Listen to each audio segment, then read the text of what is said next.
Special thanks to Patreon supporter Fernand Weinchter for making this video possible.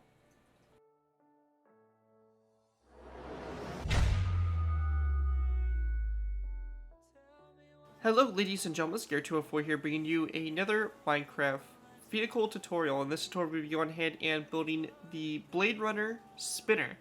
The Spinner is a nickname for a type of police flying car in Blade Runner that can drive as a ground car, take off vertically, hover, and cruise using jet propulsion, much like a vertical takeoff and landing VTOL aircraft today.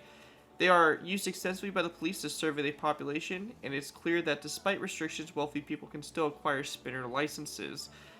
This vehicle itself was specifically based off the 2049 Blade Runner movie, so like the one that recently came out in, I think it was 2017. So yeah, it's a pretty interesting vehicle for sure, and something definitely different to kind of shake things up a bit. This vehicle is a Patreon request, so I want to go and give a special thanks to Patreon supporter Fernand Weinchter for his continued support of the channel and for making this tutorial possible. If you guys are interested in supporting the channel more than you guys already do, feel free to head over to my Patreon page. Link is down in the description where you guys can go ahead and take a look at it and earn some cool perks for donating a small amount to the channel every month. It really helps me out, and it you know, just overall is pretty cool. But of course, it's not required, and you guys can obviously choose not to if you don't want to, but if you guys are interested and really like my tutorials, you may be wanting to donate. Anyways, going ahead and taking a look at the build itself, it's a pretty interesting build. As I said, it's kind of you know, very unique, I guess, in the sense of how it's constructed and everything like that. So starting off with, we have the front up here. It has the capability to drive on ground and to also fly in the air. So we have both versions. This right here you can see obviously is the one fitted for the ground. And then you can see the one up here flying. This one is meant for flying. So when we start layer 1 is going to be your very lowest layer. So if you're building this thing up in the air, you're going to want to take that into account when you start building it, because very important that you do so. Anyways, you can see here, pretty, you know, nicely detailed up here in the front. We got the two front wheels right here, and we also have the headlights and all that stuff. Moving back here, we have obviously the I guess you can say the cab, I guess, where the driver and passenger would be able to sit. Unfortunately, we don't really have much of the ability to add really in the interior, since we need to put the glass in behind it to still show the illusion that the glass windows are there, despite them being about a block back from the rest of the windows and stuff for this detailing. So it's not perfect, but it is pretty much the best I could really do in this situation. Overall, it works pretty nicely. Going back here, we have lots of little vents and stuff like that on the sides here, some little lights and stuff like that. The back itself came out pretty nicely. It's got this huge section back here with a couple of vents and some red lighting that kind of runs around the bottom here. And you can see with this version right here, we have the back wheel deployed, which allows it to actually drive on the ground. It also has two jet engines or propulsion systems that looks like it's on both sides here. I've never seen Blade Runner, so I could be kind of wrong on the way I'm describing these things, but that's from my understanding of looking at pictures and everything.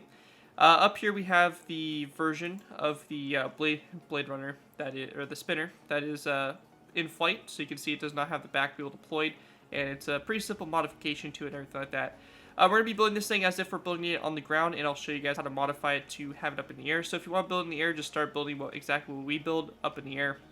Make these a little bit easier on yourself and everything like that, and less confusing. So let's go ahead and get started with the tutorial by moving on to our first layer, layer 1. Alrighty guys, so moving on to our first layer, we're going to start off with layer 1. For layer 1, what we want to do to get started is we're going to go and place down two nether brick stairs, which are going to be basically back to back to each other, like so. After that's done, we're going to take a skeleton skull and place down a skeleton skull on the side here, the front stairs. So on both sides here, and then on the inside of it, which we're going to have over here, so this is going to, the left wheel is going to be over here. We're going to place down a skeleton skull right here next to that nether brick stair as well. After that's done, behind this nether brick stair, we'll go back 1 and 2 stone brick top slabs back. We then want to go into this first top slab back from the nether brick stair. We're going to place down each stone brick top slab out to the outside like so. We then want to go ahead and grab ourselves some placeholder blocks so we can use magenta wool for this. We're going to place down a row of 3 from these two stone brick slabs over to the side, so 1, 2, and 3. And then we're just going to build what we've built on the air side over here to this side. So 2 stone brick top slabs, 2 nether brick stairs, which are going to be back to back to each other. So there should be a space of 3 in between these nether brick stairs, in between skeleton skulls. And we also want to place down one up here in the front, like so. We can delete those placeholder blocks and just place down one more stone brick top slab back on both sides. And again, we have that looks like something like that from up above. Go ahead and continue on. We're going to take our iron trapdoors, place down a row of 5 all the way across like this. We're then going to place down a stone brick top slab on both sides like this, followed by again a row of 3 of iron trapdoors across. We're then going to place down a row of 5 of iron trapdoors across, followed by a second row of 5, and then follow that up by placing down a third row of 5 as well. After that's all done, we're going to place down a nether brick top slab on both sides, coming off those iron trapdoors. And then in the middle here, in between those nether brick slabs, we're going to place down a row of 3 of iron trapdoors across like that.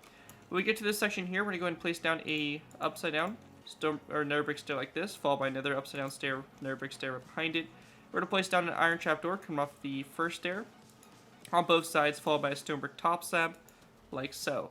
Once you guys have that done, that's going to do it for layer 1. Here's what it looks like from up above, so something just like this. With that, we can go ahead and move on to our next layer, layer 2. Alright guys, move on to our next layer. We're going to go ahead and move on to layer 2. For layer 2, we're going to place down a stone brick stair on top of those 2 nether brick upside down stairs on both sides, followed by an item frame coming off the front of the stair and a glass block in the item frame like so. We then also want to go and take a sign. We're going to place it down on both sides coming off the front of that stone brick stair like that. Once that's done, we're going to go ahead and grab ourselves some polished andesite blocks. We're going to go back from the stone brick stairs 1, 2, 3, and 4. Polished andesite blocks back, same thing over here, 1, 2, 3, and 4. Once that's all done, we're going to place down a stone brick upside down stair coming off this second polished andesite block with a sign coming off the face of the stair like so. Going over to the other side, we're going to do the same thing on top of the top slab and a sign coming off of it like that. We're also going to go and grab ourselves 6 skeleton skulls. We're going to place down 1 and 2 skeleton skulls, and same thing over here, 1 and 2. On this side, just like that. And then on the inside here, we're also going to place down 1 and 2 skeleton skulls and 1 and 2 on both sides. Now in between these polished andesite blocks with the stone brick stairs, we're going to go and take our stone brick stairs and we're going to go and place down an upside down stair like this on both sides.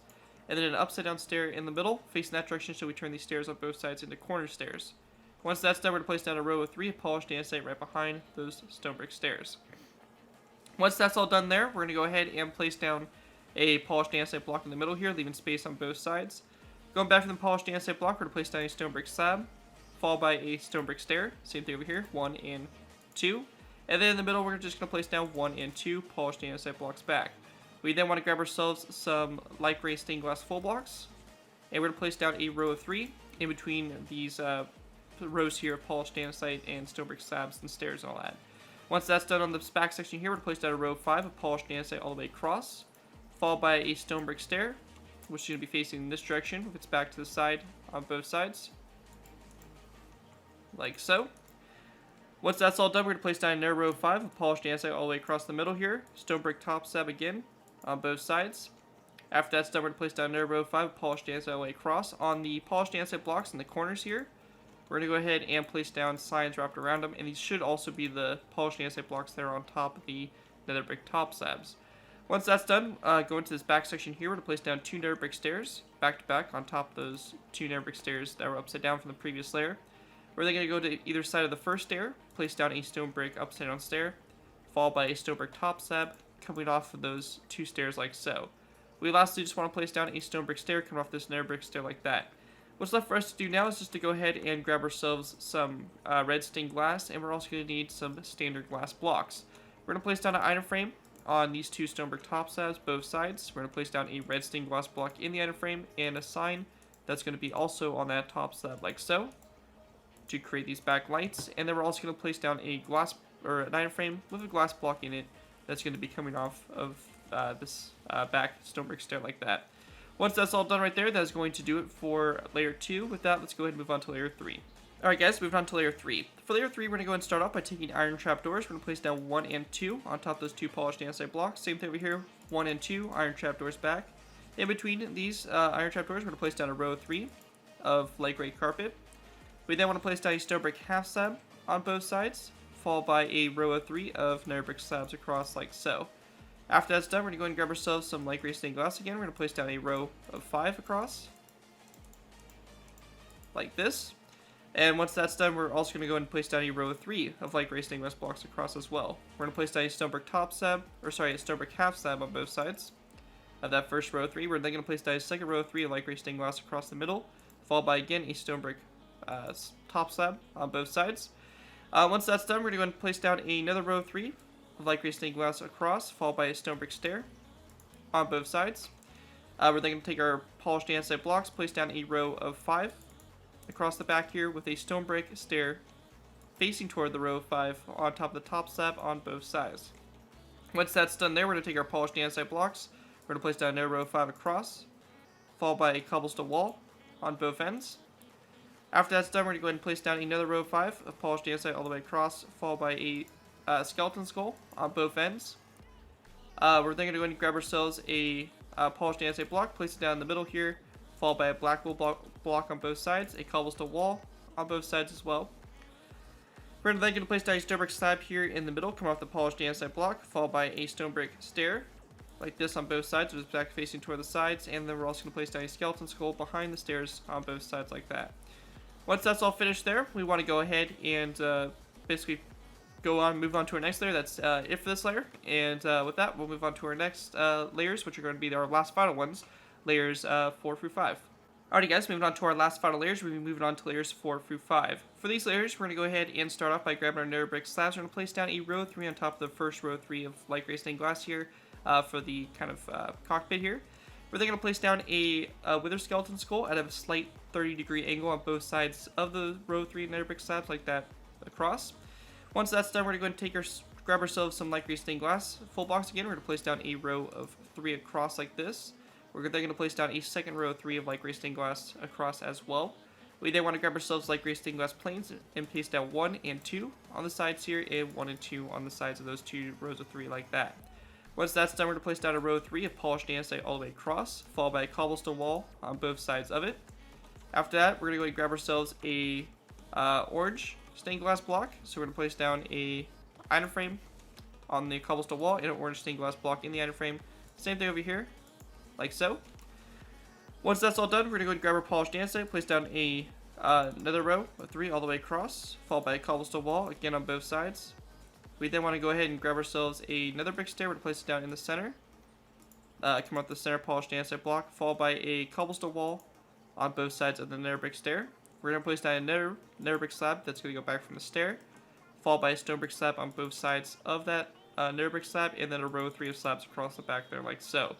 We also want to grab ourselves a skeleton skull, and we're going to place down a skeleton skull at about a 45-ish degree angle on top of this polished andesite block here on both sides, like so. That's going to do it for layer 4. Moving on to layer 5, we're going to go and grab ourselves some light gray carpet, some iron trapdoors, and we're going to go and start off going to the front here. So this first row of 3 here, in these 2 rows here, we're going to place down a row of light gray carpet across. We then want to go ahead and go back. We're going to go ahead and go back into kind of like an angle here, go to the second light gray stained glass pane on both sides, place down a light gray carpet. After that, we're going to place down another light gray carpet back on top of those cobblestone walls, followed by a row of 3 of iron trapdoors across, and then a second row of iron trapdoors across as well, just like that. Once you guys have that all done, that is going to do it for the landed version, or basically the driving version of the spinner. We're going to go ahead and now move on to doing the in-flight version. So if you're building along with us in the air, I'll show you guys how to make this thing into the completely in-flight version. So with that, let's go ahead and move on to the in-flight version of the spinner. Alright guys, so converting this to the airborne version is actually really simple. All we're going to do is just go to the back section here. We're going to go ahead and go to the wheel. So for this, we're going to go ahead and break this item frame and sign here with the glass block. We're going to completely break that. We're going to break this stone brick stair, and we're going to break these nether brick stairs like that all the way toward the inside there. We then want to place or break these stone brick top slabs and the iron trapdoors, again on both sides like that. Now this middle section here, we're going to place down a stone brick upside down stair and a stone brick half slab that goes back out to the sides. So just like we have on both sides of it, so it creates a nice kind of slant going all the way to the back there like so. As I mentioned, it's a pretty simple modification, and once you guys have that all done, that will pretty much do it for the in-flight and landed version of the Blade Runner spinner. Hope you guys do enjoy the tutorial, and again, special thanks to Patreon supporter Fernand Weinchter for making this video possible. And of course, feel free to check out my Patreon page, link is down in the description. Other than that, guys, that's going to do it for this tutorial. If you guys do have this design, I do ask that you guys give me proper credit for it. This be anything from a silent build to my channel or this video. If this does appear on any social media sites, just be sure to get proper credit for it. That's all I ask for in doing these tutorials. It helps my channel grow, and it continues to keep me inspired to keep on posting this type of content. So as long as you guys give me credit for it, you're free to use it for projects you guys are working on. Other than that, guys, thank you guys so much for watching. As always, don't forget to like, comment, and subscribe. This has been Garrett204, and I'll see you guys next time.